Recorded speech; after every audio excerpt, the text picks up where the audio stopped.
வணக்கம் அபிரகாம்.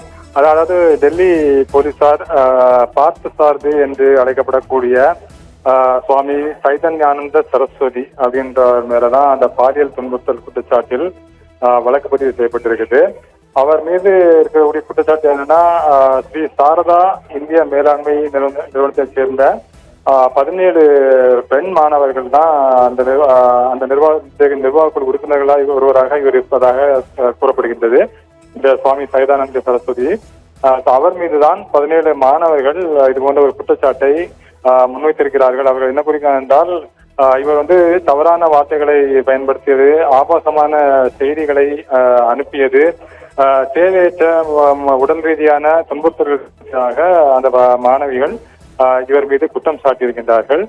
அந்த மாணவிகளை பொறுத்தவரையில் அந்த நிறுவனத்தில் பொருளாதார ரீதியாக பலவீனமான பிரிவான அந்த இடபிள்யூஎஸ் பிரிவின் கீழ் உதவித்தொகையின் கீழ் முதுகலை டிப்ளமோ படிப்பு அவர்கள் மேற்கொண்டிருக்கின்றார்கள்.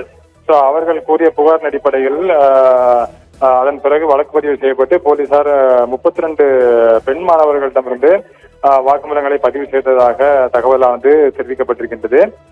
அந்த நிறுவனத்தில் இருக்கக்கூடிய சில ஆசிரியர்கள் மற்றும் நிர்வாகிகள் இந்த குற்றம் சாட்டப்பட்டிருக்கக்கூடிய இந்த சுவாமிக்கு கோரிக்கைகளுக்கு இணங்குமாறு மாணவர்களுக்கு அழுத்தம் கொடுத்ததாகவும் தகவலானது கூறப்படுகின்றது, குற்றச்சாட்டு முன்வைக்கப்பட்டிருக்கின்றது. இந்த விவகாரத்தில் தான் பாதிக்கப்பட்ட ஒரு 16 பேர் ஒரு நீதிபதி முன் விசாரணைக்கு உட்படுத்தப்பட்டதாகவும் தகவலானது தெரிவிக்கப்பட்டிருக்கின்றது.